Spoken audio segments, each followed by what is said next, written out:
بسم اللہ الرحمن الرحیم۔ خاص خبروں کا خلاصہ۔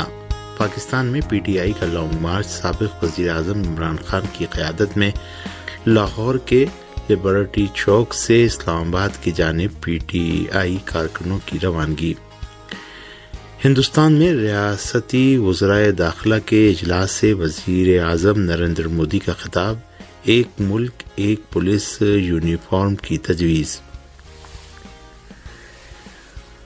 ویلڈائی ڈائیلاگ کلب کی نشست سے روسی صدر کا خطاب، شہید جنرل قاسم سلیمانی کے قتل سمیت امریکہ کے غیر قانونی اقدامات کی بابت انتباہ۔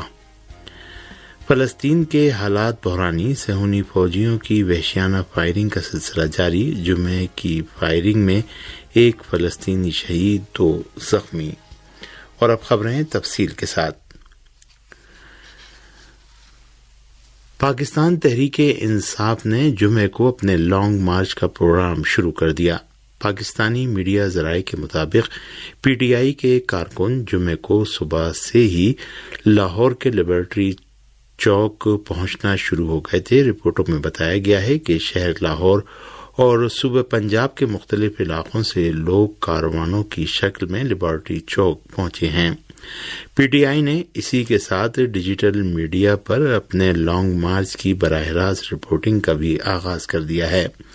پی ٹی آئی کے رہنماؤں نے انتظامیہ کو یقین دہانی کرائی ہے کہ مارچ پرامن رہے گا۔ لاہور کے لبرٹی چوک سے شروع ہونے والا پی ٹی آئی کا یہ لانگ مارچ اسلام آباد پہنچ کر ختم ہوگا۔ پاکستان تحریک انصاف نے اپنے لانگ مارچ کے پہلے دن کو کینیا میں قتل ہونے والے پاکستانی صحافی ارشد شریف کے نام سے منسوب کیا ہے۔ یاد رہے کہ عمران خان کافی عرصے سے اس لانگ مارچ کی بات کر رہے تھے۔ انہوں نے اس لانگ مارچ کو پاکستان کی حقیقی آزادی کی تحریک کا نام دیا ہے۔ دوسری جانب اسلام آباد میں قانون نافذ کرنے والے اداروں نے فلیگ مارچ کیا ہے، جس میں پولیس اور رینجرز کے اہلکاروں نے حصہ لیا۔ فلیگ مارچ میں پولیس اور رینجرز کے اہلکار شہر کے مختلف شاہراہوں سے گزرے اور ہر قسم کے حالات سے نمٹنے کے لیے اپنی آمادگی کا اظہار کیا۔ ہندوستان میں وزیر اعظم نریندر مودی نے ایک ملک ایک پولیس یونیفارم کی تجویز پیش کی ہے۔ ہندوستان کی سرکاری خبر رساں ایجنسی UNI کے مطابق وزیر اعظم نریندر مودی نے جمعے کو ریاستی وزرائے داخلہ کے ایک اجلاس سے اپنے خطاب میں ایک قوم ایک پولیس یونیفارم کی تجویز پیش کی۔ نریندر مودی نے کہا کہ جس طریقے سے ایک ملک ایک راشن کارڈ کا انتظام کیا گیا، اسی طرز پر ایک ملک اور ایک پولیس یونیفارم کے نظریے پر بھی سنجیدگی سے غور کرنے کی ضرورت ہے۔ انہوں نے کہا کہ ایسا کرنے سے پورے ملک کی پولیس کو فائدہ ہوگا۔ ہندوستان کے وزیر اعظم نے کہا کہ پورے ملک کی پولیس کی ایک یونیفارم سے ایک تو ان کی شناخت یقینی ہوگی اور دوسرے ان کا معیار بڑھے گا اور پولیس کی طاقت بڑھے گی۔ ہندوستان کے وزیر اعظم نے اپنے اس خطاب میں سماج دشمن طاقتوں کے خلاف سخت کارروائی کی ضرورت پر زور دیا اور کہا کہ ان قوتوں کو کسی بھی قسم کی رعایت نہیں دی جائے گی۔ انہوں نے یہ بات ایسی حالت میں کہی ہے کہ ہندوستان کی حزب اختلاف کی جماعت تشدد اور سماج دشمن سرگرمیوں میں اضافے کو بھارتیہ جنتا پارٹی کی سماج میں مذہب اور ذات پات کی بنیاد پر نفرت پھیلانے کی پالیسیوں کا نتیجہ قرار دیتی ہے۔ یورپی یونین نے ایران کے شہر شیراز میں شاہ چراغ کے روزے میں ہونے والے دہشت گردانہ حملے کی 24 گھنٹے کی تاخیر سے مذمت کی ہے۔ ارنا کی رپورٹ کے مطابق یورپی یونین کے خارجہ امور کے ترجمان پیٹر اسٹانو نے ایک پیغام میں اس دہشت گردانہ حملے کی مذمت کرتے ہوئے لکھا ہے کہ یہ حملہ کہ جس کی ذمہ داری داعش نے قبول کی ہے، دہشت گردوں کی جانب سے عام شہریوں کو نشانہ بنائے جانے کا ایک اور نمونہ ہے۔ انہوں نے اس حملے میں شہید ہونے والوں کے اہل خانہ سے ہمدردی کا بھی اظہار کیا۔ اس سے قبل اقوام متحدہ اور مختلف ملکوں من جملہ فن لینڈ، ترکیہ، چین، روس، وینزویلا، جمہوریہ آذربائیجان، آرمینیا، شام، عمان اور پاکستان ایران کے شہر شیراز میں شاہ چراغ کے روزے میں انجام پانے والے اس دہشت گردانہ حملے کی مذمت کر چکے ہیں۔ واضح رہے کہ ایک تکفیری دہشت گرد نے بدھ کے روز مقامی وقت کے مطابق شام 5:45 پر حضرت شاہ چراغ کے روزے میں اندر زائرین اور نمازیوں پر فائرنگ کر دی۔ اس دہشت گردانہ واقعے میں اب تک 15 افراد شہید اور عورتوں اور بچوں سمیت 27 سے زائد دیگر زخمی ہوئے ہیں۔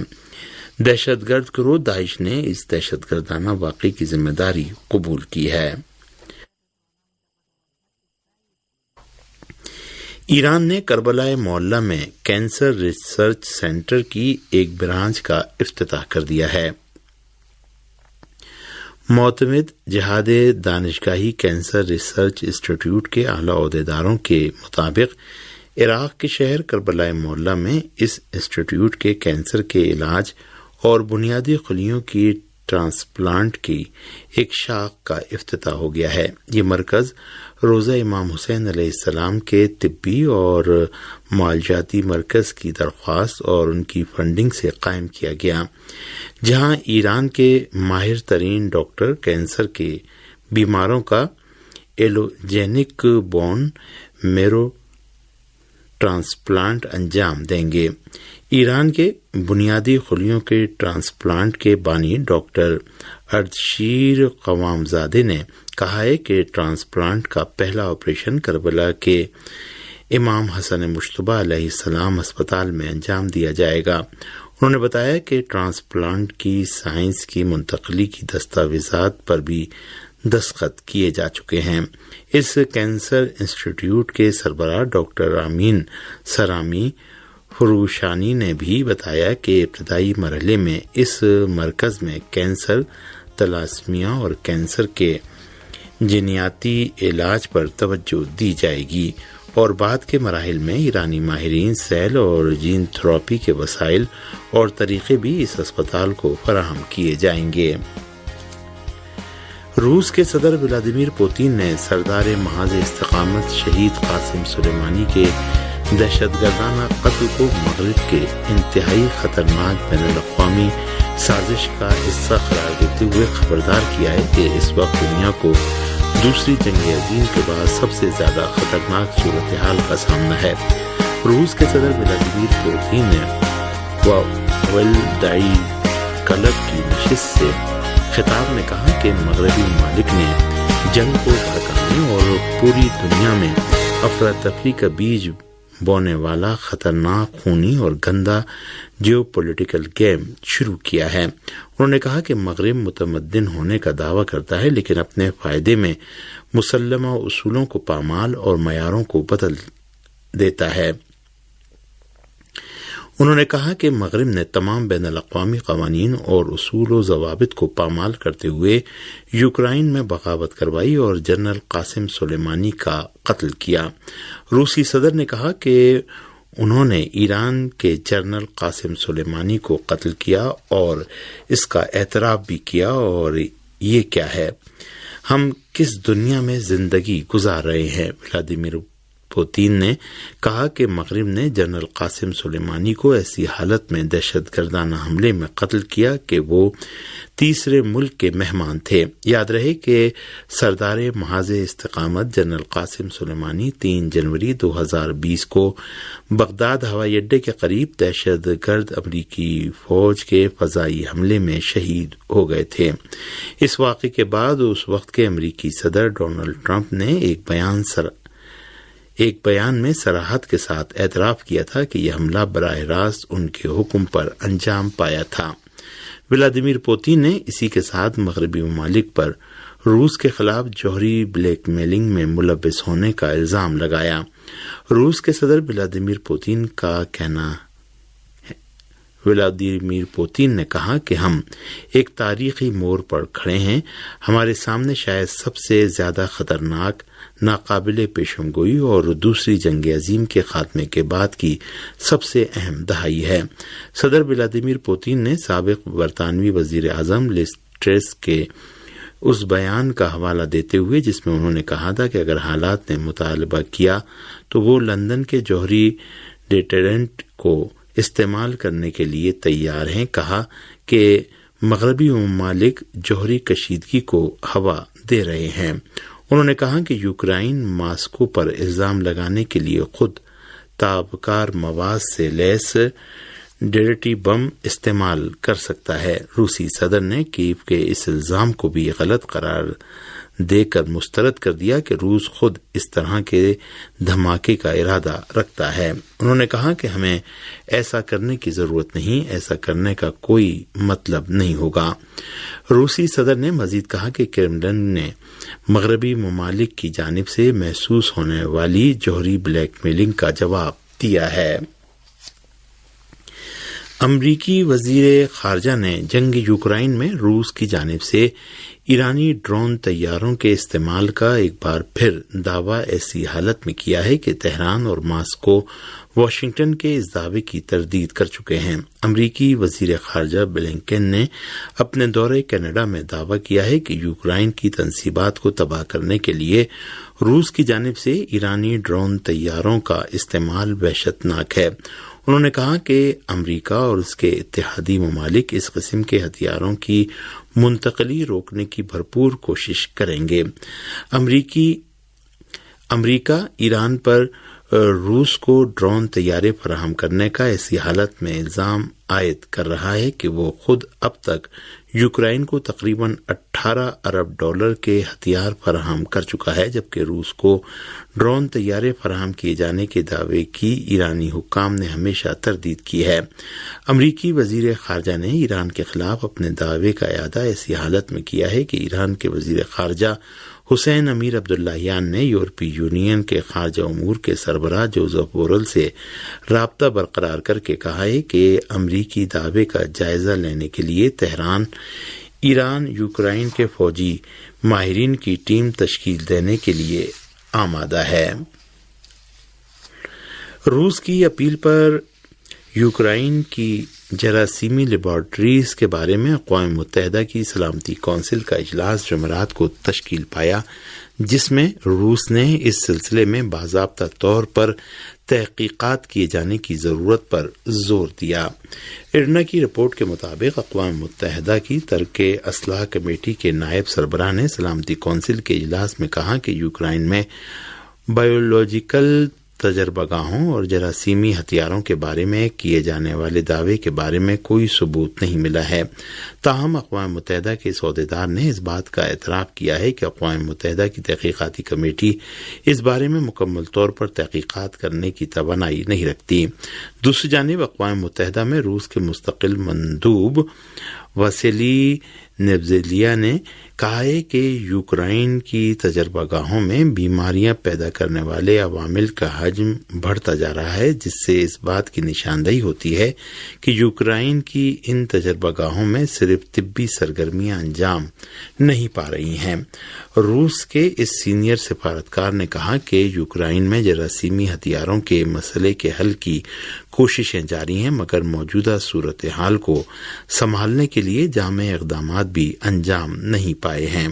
اقوام متحدہ میں روس کے مستقل مندوب نے کہا کہ یوکرائن اور امریکہ جراثیمی ہتھیاروں کے بارے میں طے شدہ سمجھوتے کی پابندی نہیں کر رہے ہیں، اور روس ان ملکوں کی جانب سے اس سمجھوتے کی پابندی نہ کیے جانے کے بارے میں تحقیقات کی غرض سے اقوام متحدہ کے زیر نگرانی ایک کمیٹی تشکیل دیے جانے کا خواہاں ہے. اس سے قبل روس کے نائب وزیر خارجہ سرگئی ریابکوف نے رشین فیڈریشن کمیشن کے اجلاس میں کہا تھا کہ یوکرائن کے جراثیمی تجربہ گاہیں اس سلسلے میں پوری دنیا میں امریکہ کے توسیعی منصوبے کا حصہ ہیں.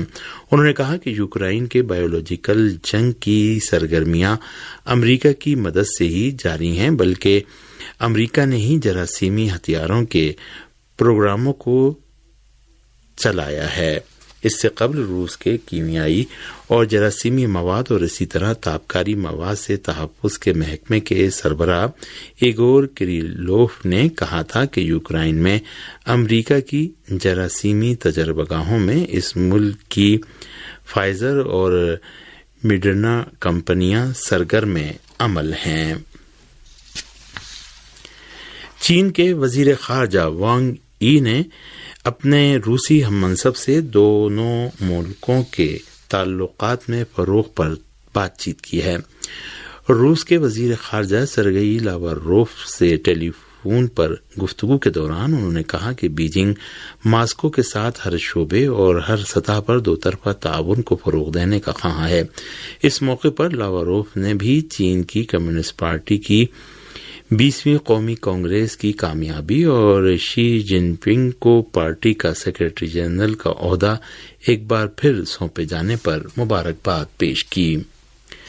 جمعے کی صبح خبر رساں ذرائع نے مغربی کنارے کے شمالی علاقے میں صہیونی افواج کے ہاتھوں ایک فلسطینی کی شہادت کی اطلاع دی ہے۔